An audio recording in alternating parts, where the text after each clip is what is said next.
Praise the Lord. Our daily bread.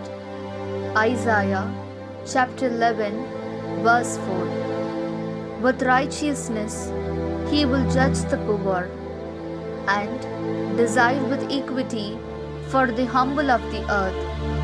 He will strike the earth with the rod of his mouth, and with the breath of his lips he will kill the wicked. O Almighty God, thank you for giving this wonderful verse. May your presence showers on us.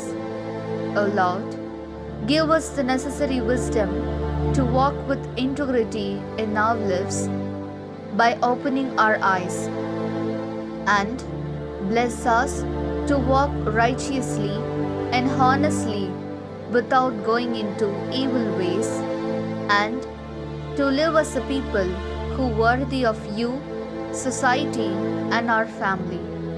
We ask this in the name of Jesus Christ. Amen. அன்றாட உணவு. எசாயா அதிகாரம் 11 இறை வார்த்தை 4. நேர்மையோடு ஏழைகளுக்கு நீதி வழங்குவார். நடுநிலையோடு நாட்டின் எளியோரது வழக்கை விசாரிப்பார். வார்த்தை எனும் கோலினால் கொடியவரை அடிப்பார். உதட்டில் எழும் மூச்சினால் தீயோரை அழிப்பார். அன்பின் தகப்பனே, இன்றைய நாளிலே இந்த இறை மன்னாவை கொடுத்ததற்காக நன்றி ஆண்டவரே.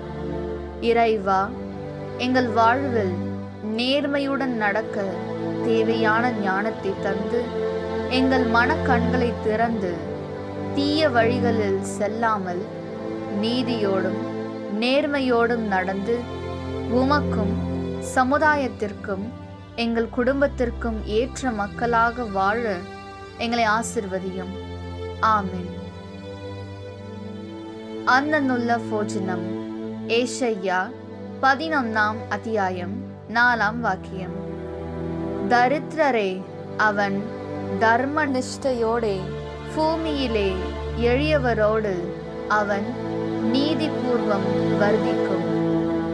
அஞ்ஞாத தண்டு கொண்டு அவன் பூமியை பிரகரிக்கும் என்றே மொழி துஷ்டரே நிக்கிரகிக்கும்.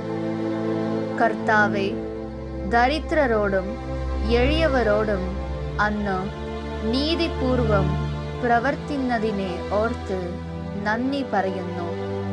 ഞങ്ങളും ദരിദ്രരോട് ധർമ്മനിഷ്ഠയോടെ നോക്കുവാനും എളിയവരോട് നീതിപൂർവം പെരുമാറുവാനും വേണ്ട ஞானവും അറിവും തന്ന് എന്നും അങ്ങയുടെ നീതിയിലും സത്യത്തിലും നടക്കുവാനും സമൂഹത്തിനും കുടുംബത്തിനും യോജിച്ച ജീവിതം ജീവിക്കുവാനും ഞങ്ങളെ അനുഗ്രഹിക്കണമേ. ആമേൻ.